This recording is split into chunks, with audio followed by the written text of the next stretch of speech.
Lain, gue ngerasa lega aja gitu. Tapi lega itu gak berlangsung lama. Karena pas gue lagi cerita sama keluarga tentang apa yang gue alami, tiba-tiba gue ngeliat sosok anak laki-laki di pojokan ruangan.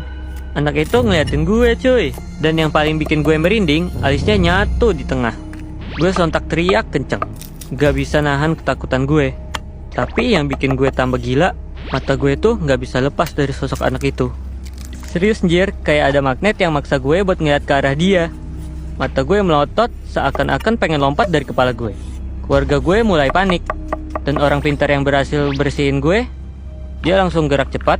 Dia ambil sapu lidi yang ada di pojokan rumah. Terus dia mukul-mukul ke arah yang gue tunjuk, tepat di sofa dekat jendela. Waktu sapu lidi kena sofa, ada suara aneh.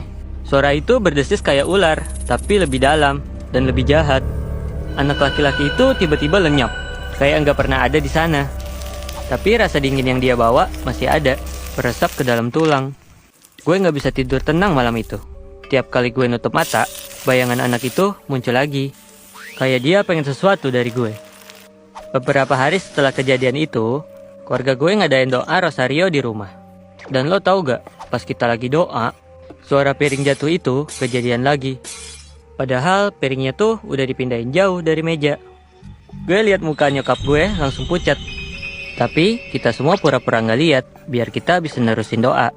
Gue tahu pasti ada yang salah. Ada yang nggak beres sama rumah ini dan sama diri gue. Setelah doa selesai, orang pintar itu bilang sesuatu yang bikin gue merinding. Roh itu masih ada. Dia belum pergi jauh. Tapi selama kalian berdoa dan percaya, dia nggak akan bisa ganggu lagi.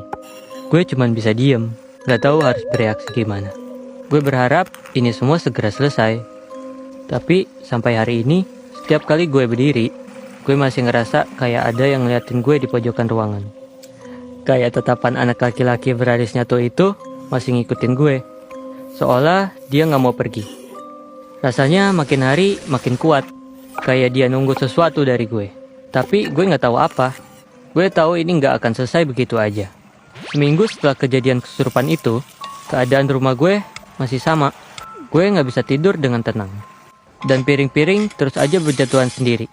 Kadang di malam hari, kadang pagi-pagi buta.